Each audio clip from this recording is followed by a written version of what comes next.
अरहन्ताणं नमो अरहन्ताणं नमो अरहन्ताणं।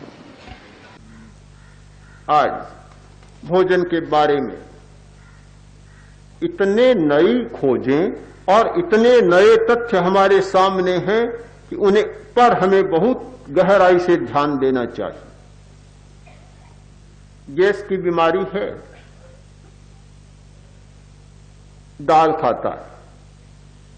दाल वैसे आवश्यक मानी जाती है, प्रोटीन के लिए दाल आवश्यक है, किंतु जिसके गैस की बीमारी है भयंकर, उसके लिए तो दाल जहर का काम करेगी। प्रयोग करके देखें, जिनके ज्यादा गैस की बीमारी है वे दाल को छोड़कर देखें, उन्हें अनुभव होगा कि बहुत ठीक हो रहा है। चना बहुत लाभदायी है, पौष्टिक भोजन है चना, किंतु जिसका पेट ठीक नहीं, गैस की बीमारी, उसके लिए तो चना जहर का काम करेगा। मुझे स्मरण है मेरी अपनी घटना, आचार्य प्रवर का चतुर्मास था जोधपुर में। 10 की साल, आज से 27 वर्ष पूर्व एक श्रावक था, हस्तरेखा को जानने वाला और ज्योतिषी भी था, साथ में कुंडली देखने वाला। आया, कुंडली ने देखी, हाथ की रेखा देखी, उसने पहली बात यही कही, आपको चना कभी नहीं खाना चाहिए। मैंने कहा क्यों? बोला कि आपके लिए यह अनुकूल नहीं पड़ेगा, वायु बढ़ाने वाला होगा और छोड़ देना चाहिए। मैंने उस दिन से चने को छोड़ा, आज तक 10-20 ग्राम भी नहीं चखा होगा, चने की कोई चीज भी नहीं चखी होगी। मुझे लगा कि बहुत अच्छा हुआ और सचमुच उसने ठीक बात कही। हम प्रयोग करें, अपनी स्थिति को समझते हैं, अपनी स्थिति को जानते हैं। जिनका शरीर ठीक चल रहा है और उनको लगता है कि कोई गड़बड़ नहीं, वे तो शायद नहीं मानेंगे। वे कहेंगे कि हम तो सब खाते हैं, कुछ भी नहीं होता। अब नहीं मानेंगे, अभी नहीं मानेंगे, उनको छोड़ दें। किंतु जिनके कोई बीमारी है, शरीर ठीक नहीं है, स्वास्थ्य में कोई गड़बड़ है, उन लोगों को अवश्य यह प्रयोग करके देखना चाहिए कि अमुक चीज बदलने से क्या होता है। विकल्पों की चर्चा हमारी चल ही रही है। डॉक्टर सल्टन एक अमेरिकी मनोवैज्ञानिक हैं, चिकित्सक हैं। उन्होंने भोजन पर बहुत प्रयोग किए और उन्होंने एक सिद्धांत बतलाया कि दवा लेने की कोई जरूरत नहीं, भोजन को बदलो और स्वास्थ्य को ठीक करो। भोजन परिवर्तन के द्वारा स्वास्थ्य की चिकित्सा होती है, भोजन बदल दिया जाता है। हमारे यहां धारणा है कि भोजन के बाद कोई खट्टी चीज खानी चाहिए। खाटा, बहुत खाटा चला है, हिंदुस्तान में खाटों की कमी नहीं है, इतनी वैरायटीज है खाटों की। पीपल का खाटा, अदरक का खाटा, न जाने खाटा ही खाटा, कितना खाटा है, बहुत खाटे चलते हैं कि खट्टी चीज खाओ। डॉक्टर सल्टन ने बतलाया कि भोजन के साथ श्वेत सार या अन्न के साथ खट्टी चीज खाने का मतलब है कि पाचन को और बिगाड़ दे। बात बिल्कुल उल्टी लगती है। हमारी सैकड़ों वर्षों की धारणा कि भोजन के बाद तो पीपल खाओ, अदरक खाओ, कोई न कोई खट्टी चीज खा लेनी चाहिए, नींबू की गोली खाओ, जिससे कि मुंह का स्वाद भी ठीक हो जाए और पच भी जाए। और नहीं तो नमक का नींबू खाओ। हाँ, और कुछ नहीं तो लूणिया नींबू ही खाओ, जिससे कि सब कुछ ठीक पच जाए। बिल्कुल उल्टी धारणा। उन्होंने जो सिद्धांत बतलाया वह भी समझ में आने वाला है। हम जो खाते हैं, अन्न खाते हैं, तो अन्न खाते समय एक स्राव होता है टॉयलिन नाम का, वह अन्न को पचाता है। जब भीतर जाता है अन्न और ऊपर से खट्टी चीज खाई जाती है तो वह अम्लता, एसिड उस रस को, स्राव को समाप्त कर देते हैं। अन्न सड़ने लग जाता है, गैस पैदा होती है, दूषित वायु पैदा होती है, अपान दूषित होता है और सारी गड़बड़ हो जाती है। विश्वास था खूब दूध पीने का, दही खाने का, तो प्रोटीन की जरूरत तो है, पर कोरा प्रोटीन खाया जाए तो भी शरीर में बहुत दुर्बलता आ जाएगी। पुराने जमाने के लोगों का जल्दी मरने का, जल्दी बूढ़ा होने का कारण था कि उनको क्षार तत्व नहीं मिलता था, कोरा अम्ल तत्व मिलता था, अम्लता बढ़ाने वाला भोजन मिलता था।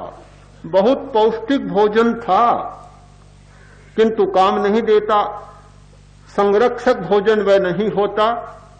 एक भोजन होता है पौष्टिकता देने वाला, एक भोजन होता है संरक्षक, यानी बीमारियों से बचाने वाला और कठिनाइयों से बचाने वाला।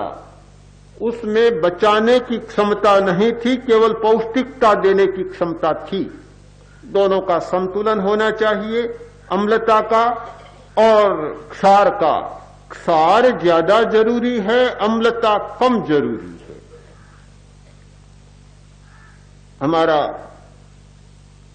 ज्ञान बढ़े तो मैं समझता हूं कि फिर इन चीजों के लिए किसी को बताने की जरूरत नहीं कि ये कचौलियां मत खाओ, चाय ज्यादा मत पीवो, हर स्थिति में मत पीवो, ये बड़े पकौड़ियां, तली हुई सारी चीजें ज्यादा मत खाओ, ये बताने की जरूरत नहीं। उन्हें स्वयं भान होगा कि इनके खाने से अम्लता बढ़ेगी।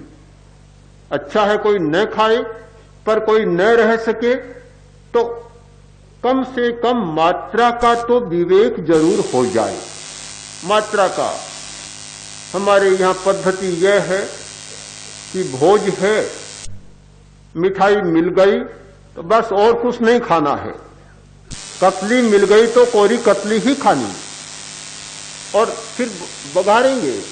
आज तो हम भोजन में गए, हमने तो बस एक ही द्रव्य लगाया, दूसरा द्रव्य ही नहीं लगाया।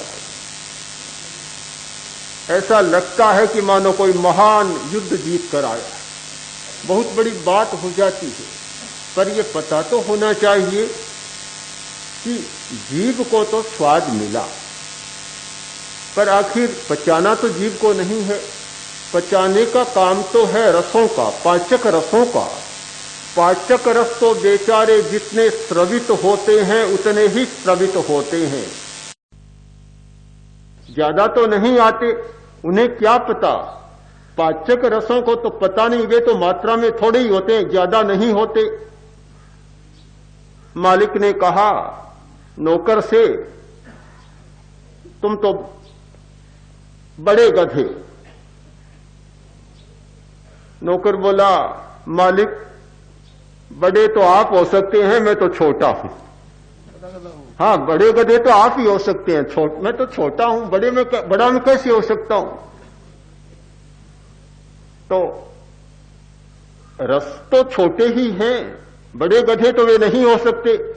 बड़ा गधा तो जीव हो सकती है, मालिक है, खाने वाली है, वह बड़ी हो सकती है। पर बेचारे स्राव, पित्त का स्राव, पेप्सिन का स्राव, एसिड का जितना स्राव होता है वह तो एक निश्चित मात्रा में होता है और वह उतने को ही पचाएगा कि जितना पचा सकता है। यदि आपको पता होना चाहिए, एक चीज को पचाने के लिए कोई भी रस पर्याप्त नहीं है। कोई आदमी यह सोचे कि फल तो बड़े संरक्षक होते हैं, क्षार प्रधान होते हैं, कोरा आम ही आम खाओ, कोरा केला ही केला खाओ। अरे केले को पचाने वाला रस तो चाहिए। केले को पचाने वाला जो रस है, जो एसिड है, वह तो निश्चित मात्रा में ही होता है। ज्यादा खाया तो वह पचाएगा नहीं। कितना अनेकांतवाद है हमारे भोजन में, हमारे जीवन के व्यवहार में, कि हर बात की एक सीमा है। केला 1 या 2 एक मात्रा में खाया जा सकता है, बस 2 से ज्यादा नहीं होना चाहिए। आज संतुलित भोजन की तालिकाएं मिलती है। बादाम खाना है तो बादाम की मात्रा है 25 ग्राम। 25 ग्राम। अब 100 कतली खा जाते हैं, भगवान जाने कि कितने ग्राम हो जाते, कुछ पता ही नहीं चलता। हां, फिर आखिर कैसे पचेगा? मैं मानता हूं कि बहुत सारी जो गड़बड़ियां होती हैं, शारीरिक और मानसिक, उनका कारण हमारा भोजन बनता है, पता नहीं चलता। भीतर ही भीतर में जहर जमा होता चला जाता है। इतना जहर हमारे शरीर में जम जाता है, वह सूक्ष्म होकर पता नहीं चलता।